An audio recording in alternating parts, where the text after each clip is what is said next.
Hafeez Pasha welcome. Doctor عائشہ غوث Pasha most welcome.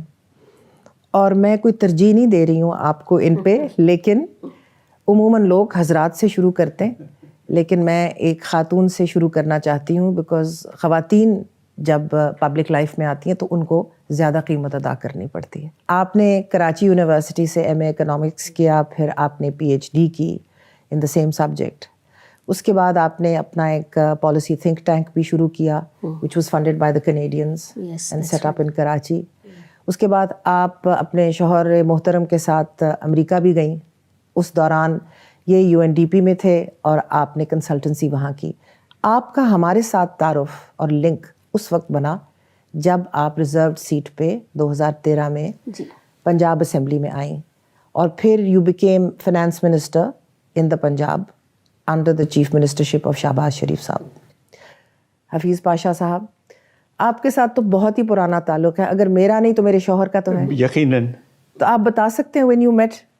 بات یہ ہے کہ سیٹھی صاحب جب وی میٹ وہ آپ کو حیرت ہوگی، یہ اس وقت کا ہے جب ہم سب انڈر گریجویٹس تھے کیمبرج یونیورسٹی. اس زمانے میں بہت زیادہ آپس میں there was a lot of unity، اور مجھے اس بات کی بے پناہ خوشی ہے کہ اسی وقت ہم سب نے دیکھا تھا کہ سیٹھی میں کیا ٹیلنٹس ہیں.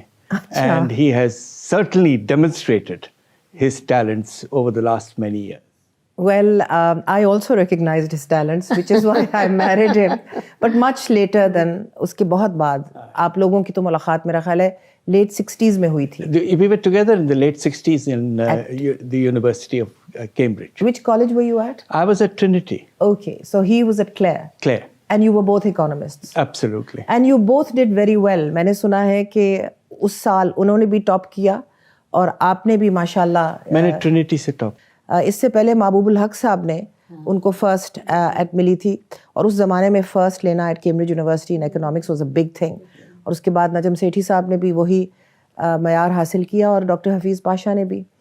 ڈاکٹر صاحب، you have since then been involved with many governments, sometimes as advisor, پھر کبھی آپ فنانس منسٹر بھی رہے ہیں، اور آپ یو این ڈی پی میں اسسٹنٹ سیکرٹری جنرل بھی رہے ہیں. میں تو لے پرسن ہوں، میں کوئی اکانومسٹ تو ہوں نہیں. ہماری معیشت کو کیا ہوا ہے ڈاکٹر صاحب؟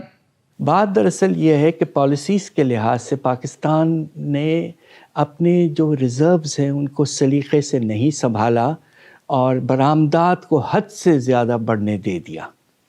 اور اس کے نتیجے میں اب آپ کو حیرت ہوگی، ایک وقت ایسا تھا تقریباً 3 سال پہلے جب ہمارے ریزروز 17 ارب ڈالر تھے. 2021 کی بات ہے، اور ماشاءاللہ ریزروز اچھے ہو گئے تھے، مگر اس کے بعد میں ہم نے دھڑا دھڑ خرچ کر دیے. کس چیز پہ خرچ کیے ہم نے؟ زیادہ تر ہوتا یہ ہے پاکستان میں، جب ہمارے پاس پیسے زیادہ ہوتے ہیں اور کرنسی مستحکم ہوتی ہے تو جو امیر طبقہ ہے پاکستان کو، ان کو موقع مل جاتا ہے اس کہ باہر کی چیزیں تو وہی خرید سکتے ہیں. سب سے زیادہ جو پرابلم ہے وہ یہ ہے کہ جن گھرانوں کو باہر سے پیسے ملتے رہتے ہیں، ریمیٹنسز وغیرہ، ان کے حالات تو بہتر ہو جاتے ہیں، اور باہر سے پیسہ آتا ہے یقیناً وہ کچھ اضافہ کرتے ہیں خرچوں میں.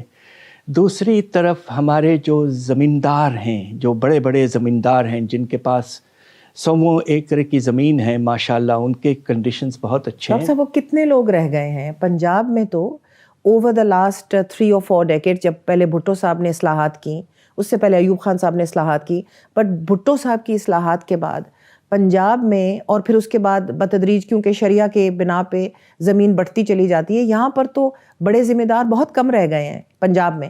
تو آپ بات کس کی کر رہے ہیں؟ پنجاب میں دیکھیے، ابھی بھی پنجاب میں جو آپ کے بڑے زمیندار ہیں تقریباً 50,000 سے زیادہ ہیں، اور ایک ایک زمیندار کے پاس اس وقت 450 سے 500 ایکڑ ایوریج زمین ہے.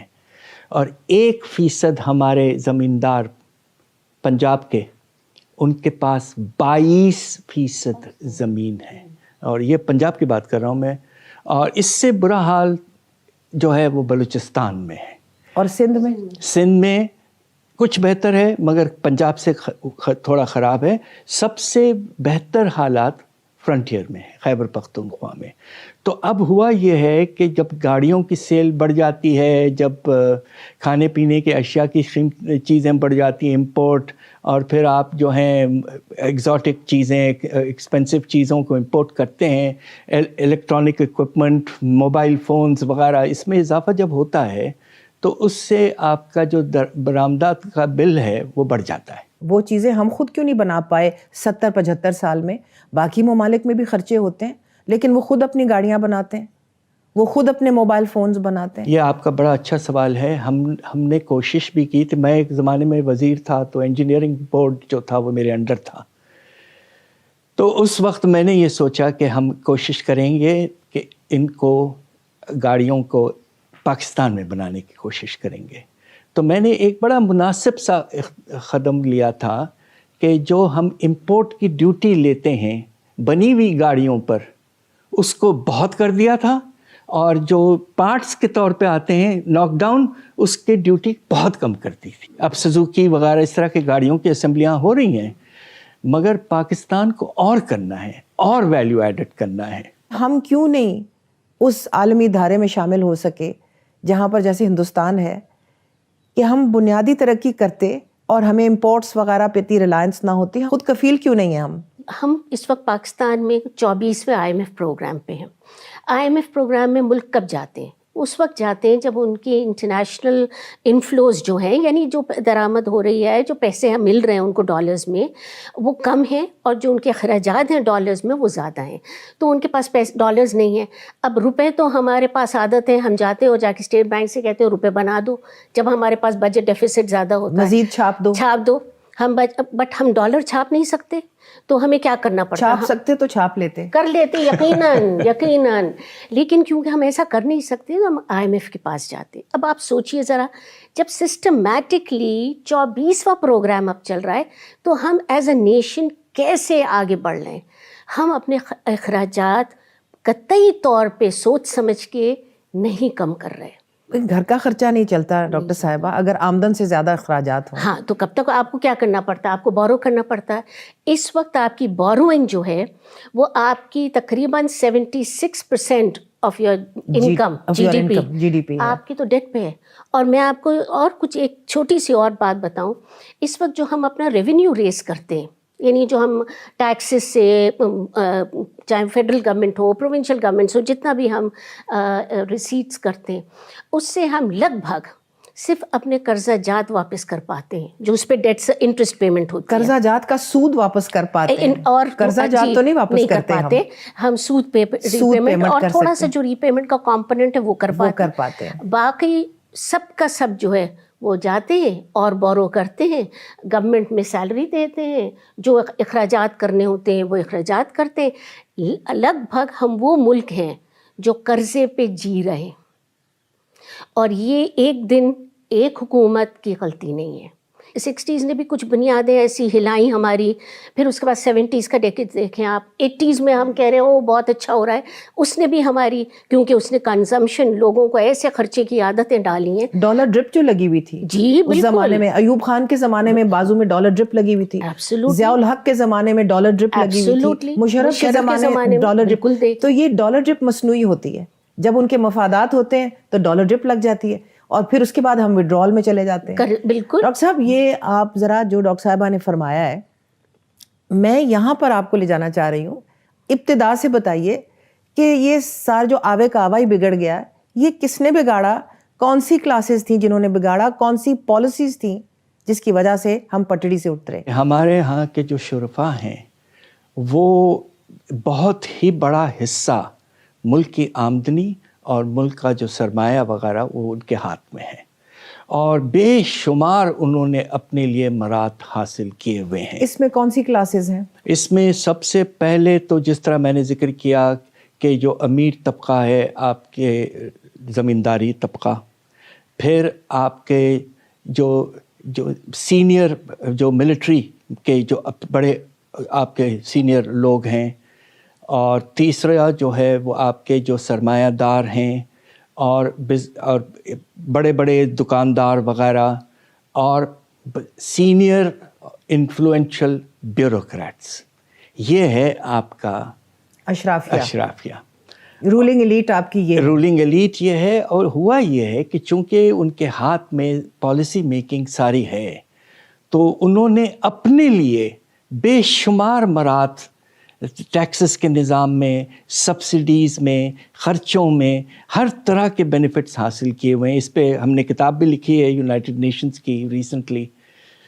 میں آپ کو ایک فگر دوں گا تو آپ کو حیرت ہوگی کہ یہ جو مرات اور فائدے ہم نے پہنچائے ہیں انہوں نے اپنے ایک لحاظ سے طبقے کو تقریباً 4,500 ارب. اب آپ یہ سوچیں 4,500 ارب. اب آپ یہ سوچئے کہ ہم اپنے غریب طبقے کے لیے جن کا نمبر جو ہے آپ کو سن کے حیرت ہوگی، آج پاکستان میں 110 ملین لوگ یعنی کہ 11 کروڑ لوگ پاکستان کے قریب ہو چکے ہیں poverty under the poverty line. اور آپ یہ سوچئے کہ بے نظیر انکم سپورٹ پروگرام ایک بہت اچھا پروگرام اللہ کے فضل سے، بہت اچھا، اور ٹارگیٹنگ بھی بہت اچھی. اس پہ ہم کتنا خرچ کرتے پیسے دیتے ہیں؟ صرف 460 ارب.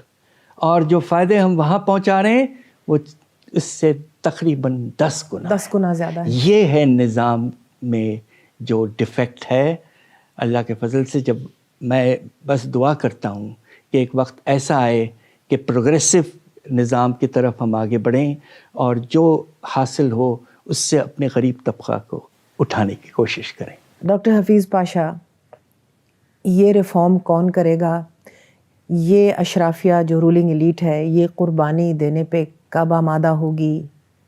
اور جو آپ فرما رہے ہیں اس سے تو یہ نظر آتا ہے کہ نہ صرف اکانومی بلکہ پالیٹی بھی اس اشرافیہ نے ہائی جیک کر لی ہے. تو یہ بدلیں کیوں؟ جی، پالیٹی پہلے کی تاکہ اکانومی پر چھا جائیں. آج پاکستان میں جو ہمارے نوجوان ہیں اور ان میں سے جو نوجوان بیچارے بیکار ہیں، آئیڈل جسے کہتے ہیں، جن کو بے روزگار ہیں اور کچھ تو بیچارے تھک گئے ہیں اور انہوں نے بس ایک کونے میں جا کے بیٹھ گئے.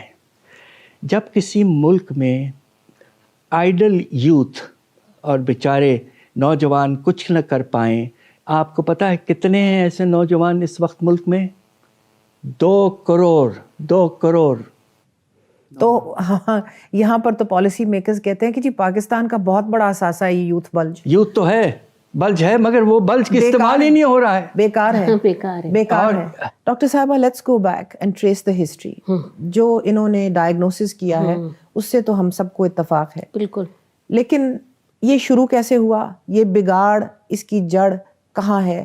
تاکہ ہم ایک تاریخ کا پس منظر بھی اپنے ناظرین کو دے سکیں. پلیز. دیکھیے، میں آپ کو ایک بنیادی پرابلم بتاؤں.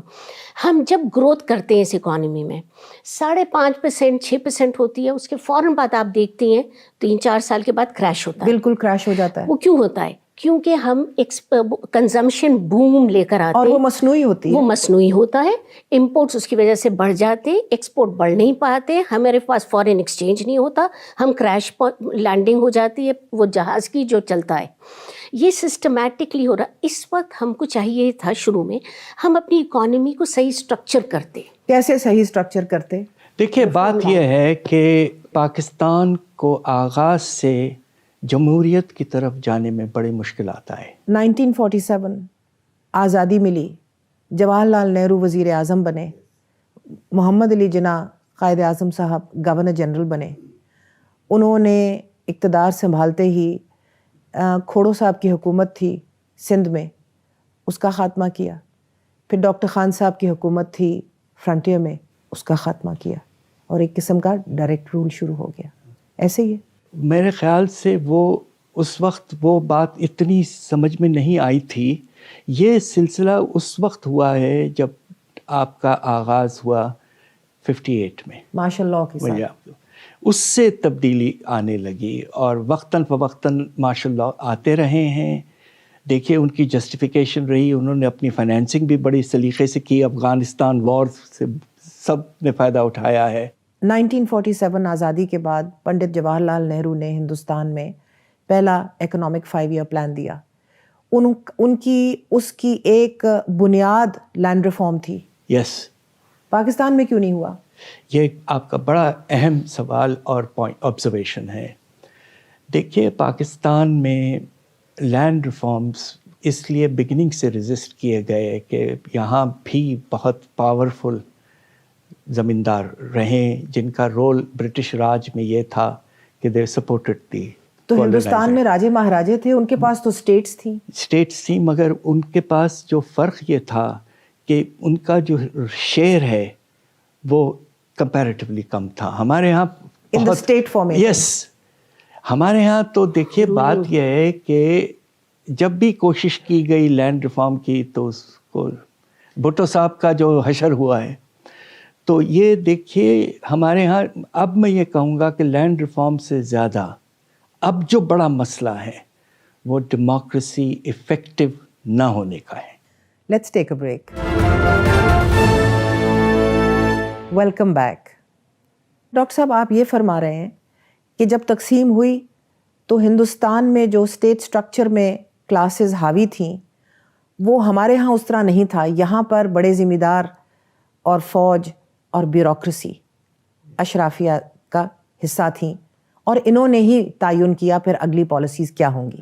جی بالکل آپ نے ٹھیک کہا ہے. دیکھیے فرق تھوڑا سا یہ ہے کہ بنگلہ دیش جو ایسٹ پاکستان تھا وہاں لینڈ ریفارم کی اس لیے زیادہ ضرورت نہیں پڑی کہ اس زمانے میں ہندو زیادہ تر لینڈ لارڈ تھے وہاں, تو وہ چلے گئے تو زمین ڈی فیکٹو بٹ گئی.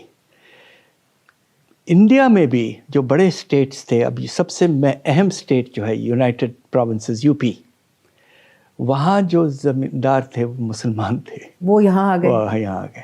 مگر یہاں جو ویسٹ پاکستان کی جو پوزیشن تھی, خاص طور پہ ساؤتھ پنجاب, سندھ, بلوچستان, سینٹرل پنجاب میں بھی, سینٹرل پنجاب میں بھی بہت حد تک, مگر زیادہ کنسنٹریشن بڑے بڑے ساؤتھ, سندھ اور بلوچستان, یس سینٹرل پنجاب آلسو, اس میں کوئی تبدیلی نہیں. وہ تو یہیں کے یہیں رہ گئے کیونکہ وہ ایک دن یونینسٹ تھے, انگریز سرکار کے حامی, اگلے دن مسلم لیگ میں چلے گئے. یہیں رہے اور ڈی فیکٹو چیزیں ان کے ہاتھ میں رہی ہیں.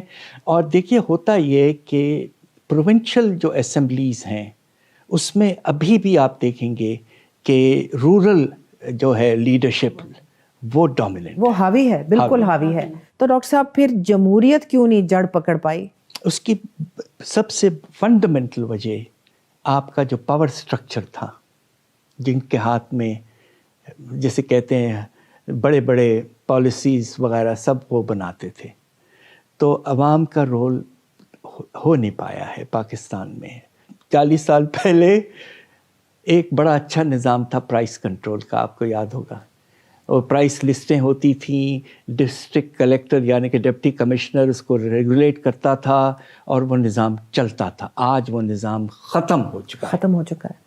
اور اس کے نتیجے میں قیمتیں تو بڑھتی رہی ہیں. پچھلے 2 سال میں کھانے پینے کی اشیاء کی قیمتیں 60% بڑھی ہیں. Food inflation is 60%. یس, ہاں, اور پہلی دفعہ فوڈ انفلیشن جنرل انفلیشن سے زیادہ ہے اس ملک میں, بہت زیادہ. تو دیکھیں نا, جبھی تو عام آدمی کا یہ حال ہوا اسی لیے تو بلک رہا ہے, بیکاز یہ تو بنیادی ضرورت ہے. بھٹو صاحب کو موقع ملا, انہوں نے کیوں یہ موقع جو ہے گوا دیا؟ کہ یہ حد سے زیادہ سخت جو میجر لیے گئے اس وقت, آپ کو تو پتہ ہے سارے انڈسٹری, سارے بینک, ہر چیز نیشنلائز ہو گئی. ہوا یہ اس کے نتیجے میں کہ آخر آپ کو اگر گروتھ چاہیے تو انویسٹر چاہیے ہوتا ہے, اور انویسٹر جو ہوتا ہے اس کو کم از کم یہ ایشورنس تو ہونی چاہیے کہ وہ اگر محنت کر کے کوئی ادارہ بنائے تو وہ قائم رہے گا اور نیشنلائز نہیں ہوگا.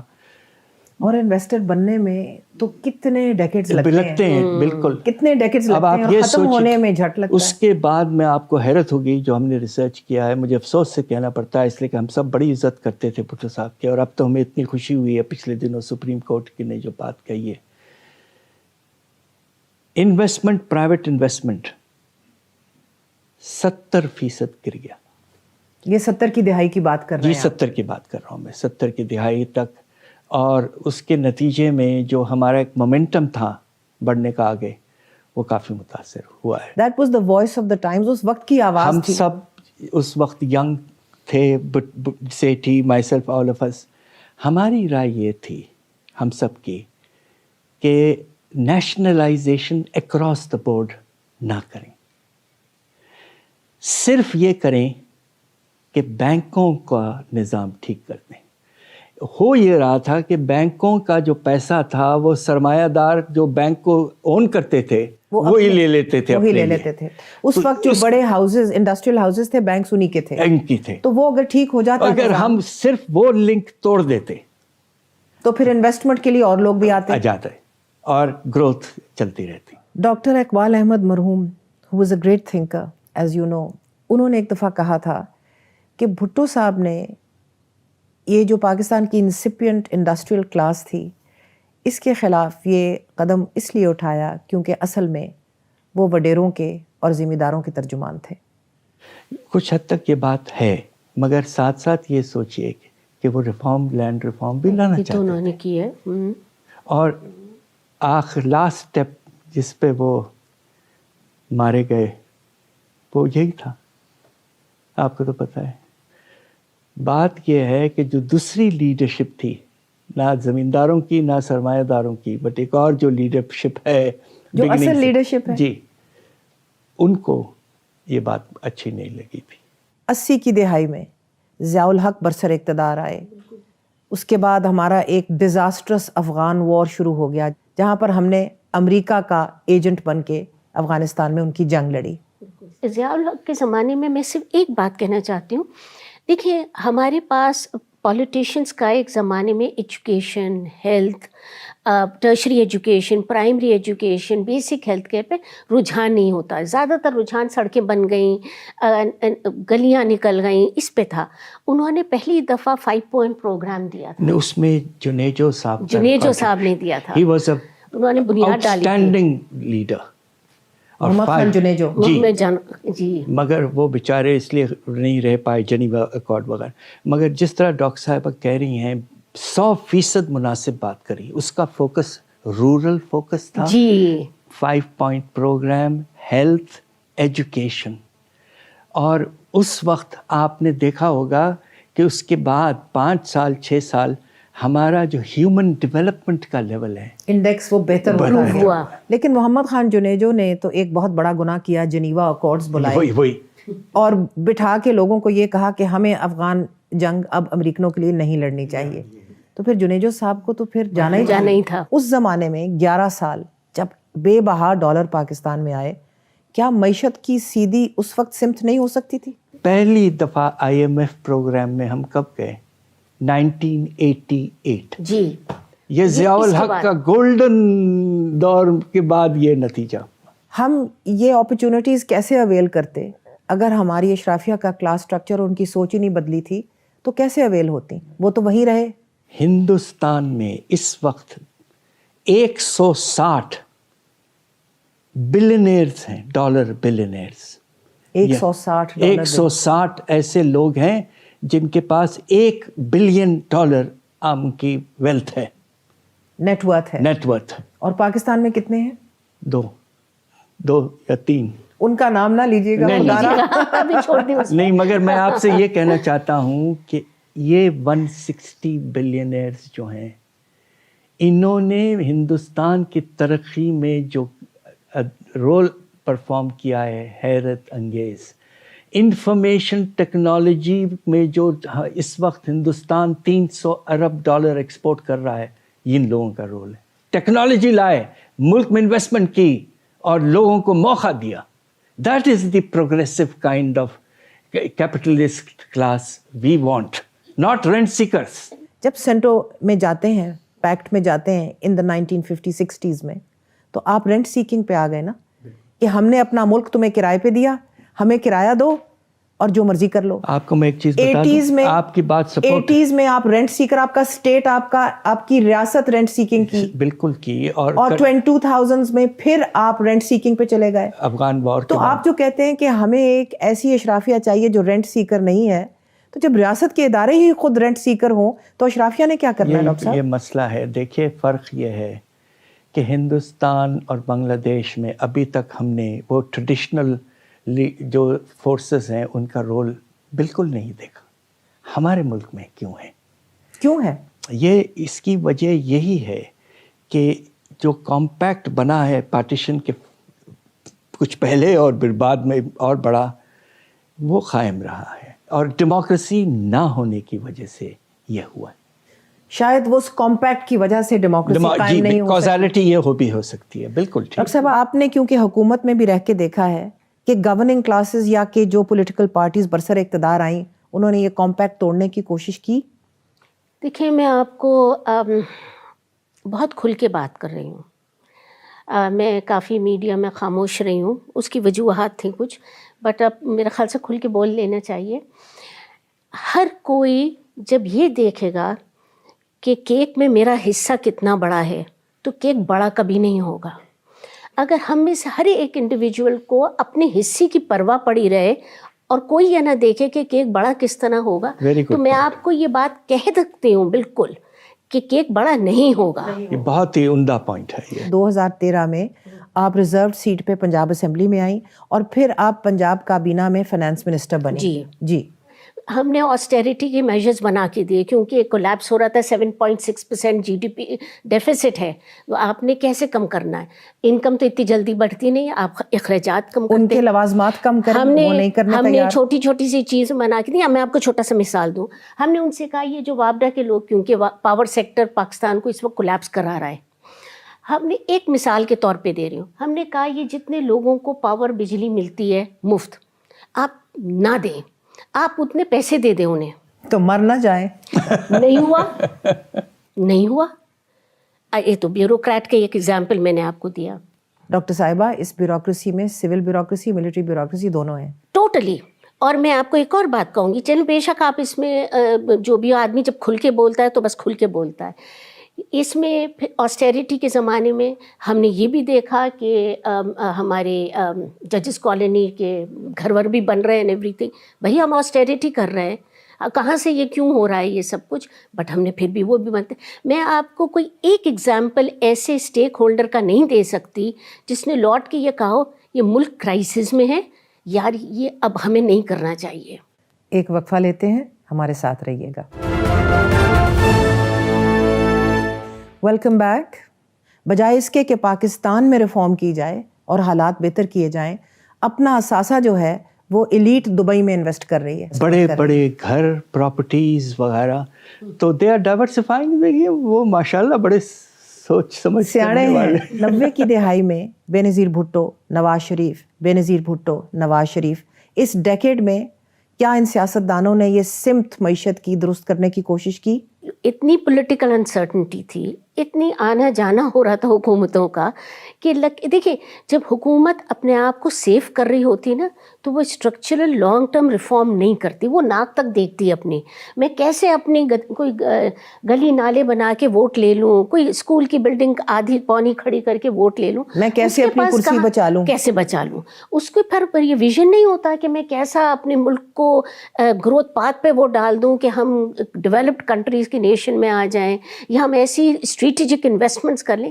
کوئی تھنکنگ اسٹریٹجک نہیں ہو رہی ہوتی جب آپ اپنی گدی بچھانے کے لیے لگے ہوئے ہیں۔ 90s میں آغاز بہت اچھا ہوا تھا، ہم آگے بڑھنے لگے تھے اور پھر رک گئے، اس لیے کہ پولیٹیکل جو کنٹینیوٹی جو تھی جو ہندوستان نے دیکھ لیا، ورنہ آپ کو حیرت ہوگی 1990 میں اللہ کے فضل سے پاکستان کی فی کس آمدنی ہندوستان سے زیادہ تھی، آج وہ 40% کم ہے۔ لیکن اس وقت بھی میرا خیال ہے آرٹیفیشل تھی ڈاکٹر صاحبہ۔ ہاں نہیں، وہ تو خیر یقیناً because of the elite, but come is come India میں بھی تو ایلیٹ ہے آل سیڈ اینڈ ڈن، جو بڑے بڑے بلینئرز۔ مگر بات یہ تھی کہ 90s کے بعد میں جو ہمارا ترقی کا رفتار رہی ہے وہ بہت کم ہو گئی۔ یہ بات ہم کبھی احساس ہم نے پوری طرح کیا ہی نہیں۔ جو پاور میکنگ ہوتے ہیں لوگ، ان کو یہ بات کا خیال ہونا چاہیے کہ یہ جو گورنمنٹ اتارنا گرانا یہ کوئی کاسٹ لیس سی چیز نہیں ہوتی، یہ عام بڑی لوگوں کی قیمت ادا زندگی کرنی پڑتی، بڑی قیمت ہوتی ہے، اور یہ اس کی اکانومی کو جو قیمت ادا کرنی پڑی ہے، انٹرنیشنل پرسیپشنز جو ہماری کریٹ ہوئے ہیں، اور ہم کو ایک جسے کہنا چاہیے نا ایک ایسا ملک کا امیج ہمارے پاس جو کریٹ ہوا ہے وہ